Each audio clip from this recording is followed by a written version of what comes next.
On this episode, we'll learn about a top marketing tip to create a buying and bidding frenzy for your next item on online yard sales. You're listening to A Little Debbie. It's a bite-sized version of the longer podcast, Upcycling with Deb. I'm your host, Deb Colameta.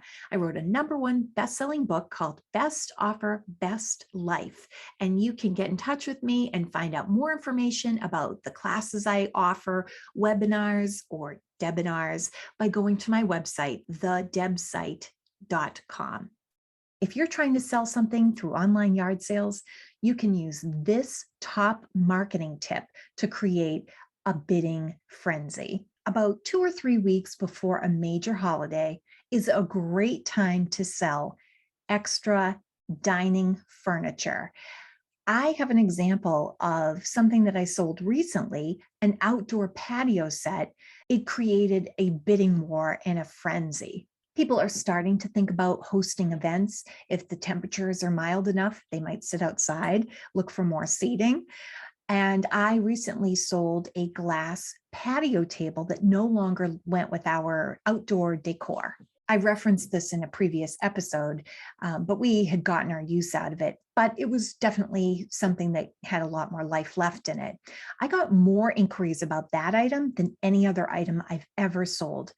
And right off the bat, you might think, well, maybe she priced the table too low. But I felt comfortable at the price that I sold it for, because when it comes down to it, it was 15 years old. It was outdoors a lot. We did get a lot of use out of it, and we didn't pay that much to begin with. However, that is a good lesson for life. You have to think of the value that others get for your item, not necessarily the value that you now have. For me, it was taking up room in our yard, and I didn't want it taking up room in our garage. I didn't want it to break. But when you're pricing your item, think about the value to others. It's a life lesson in general. How many times have we undervalued what we bring to the table, not just selling the table, but we undervalue ourselves? Remember this marketing tip for your stuff, whether you are selling a patio table, extra seating, or whatnot. You're not selling the item itself.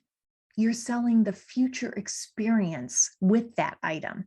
So in the case of the patio, I tried to take a few lifestyle shots where I had a hat and a sunglasses on the table, to kind of show scale and the size of the table and all that, but also to say, hey, you could be casually, stylishly relaxing outside too. These hat and sunglasses could be yours. I had really done a good job, I think, in taking pictures and showing the item in the best possible light while also disclosing any flaws that it may have had.